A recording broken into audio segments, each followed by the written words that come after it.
ದೀಪಾವಳಿ ಹಬ್ಬದ ಹಿನ್ನೆಲೆಯಲ್ಲಿ ಸಾಲು ಸಾಲು ರಜೆಗಳಿದ್ದ ಕಾರಣ ಪ್ರವಾಸಿಗರು ಪುಣ್ಯಕ್ಷೇತ್ರ ಹಾಗೂ ಪ್ರವಾಸಿ ತಾಣಗಳಿಗೆ ಭೇಟಿ ನೀಡುತ್ತಿದ್ದಾರೆ. ಹೀಗಾಗಿ ಉಡುಪಿ ಜಿಲ್ಲೆಯಲ್ಲಿ ಎಲ್ಲೆಲ್ಲೂ ಪ್ರವಾಸಿಗರ ದಂಡು ಕಾಣಿಸಿಕೊಳ್ತಿದ್ದು ಕಡಲ ತೀರದ ಬೀಚ್ಗಳಂತೂ ತುಂಬಿ ತುಳುಕುತ್ತಿದ್ದವು. ಉಡುಪಿಯ ತ್ರಾಸಿ, ಪಡುಬಿದ್ರೆ, ಕಾಪು ಹಾಗೂ ಮಲ್ಪೆ ಬೀಚ್ಗಳಲ್ಲಿ ಕಾಲಿಡಲು ಜಾಗವಿಲ್ಲ ಅನ್ನೋ ರೀತಿಯಲ್ಲಿ ಪ್ರವಾಸಿಗರು ತುಂಬಿಕೊಂಡಿದ್ದಾರೆ. ಕಳೆದ 3 ದಿನಗಳಿಂದ ಲೆಕ್ಕವಿಲ್ಲದಷ್ಟು ಪ್ರವಾಸಿಗರು ಆಗಮಿಸಿದ್ದು ಎಲ್ಲೆಡೆ ಟ್ರಾಫಿಕ್ ಜಾಮ್ ಕೂಡ ಉಂಟಾಗಿದೆ. ಮಲ್ಪೆ ಬೀಚ್ನಲ್ಲಿ ಪಾರ್ಕಿಂಗ್ ಸಮಸ್ಯೆಯಿಂದ ಪರದಾಡಿದ್ರು ಬೀಚ್ಗೆ ಭೇಟಿ ನೀಡಿ ಎಂಜಾಯ್ ಮಾಡಿದ್ದಾರೆ. ಕುದುರೆ ಸವಾರಿ, ಸೈಂಟ್ ಮೇರಿಸ್ ದ್ವೀಪಕ್ಕೆ ಭೇಟಿ ಸೇರಿದಂತೆ ಎಲೆನ ವಾಟರ್ ಗೇಮ್ ಮೂಲಕ ಪ್ರವಾಸಿಗರು ಸಂಭ್ರಮಿಸುತ್ತಿದ್ದಾರೆ.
ದೀಪಾವಳಿ ನಾವು ರಜೆ ಇದೆ ಅಂತಲೇ ಇಲ್ಲಿ ಎಲ್ಲ ಲೀವ್ ಇರುತ್ತೆ ಅಂತಲೇ ನಾವು ಪ್ಲ್ಯಾನ್ ಮಾಡ್ಕೊಂಡು ಬಂದಿದ್ದೀವಿ.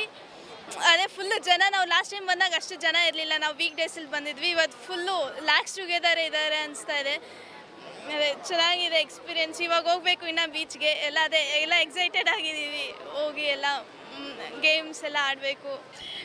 ಯಾನ್ ಆ್ಯಕ್ಚುಲಿ ಬ್ಯಾಂಗ್ಳೂರು ಕಲ್ತೊಂದಿಪ್ಪುನು. ಸೊ 4 days ರಜೆ ಇತ್ತಂಡು ದೀಪಾವಳಿ ದಸರಾದ. ಸೊ ಯಾನ್ ಊರಿಗೆ ಬತ್ತಿತ್ತೆ.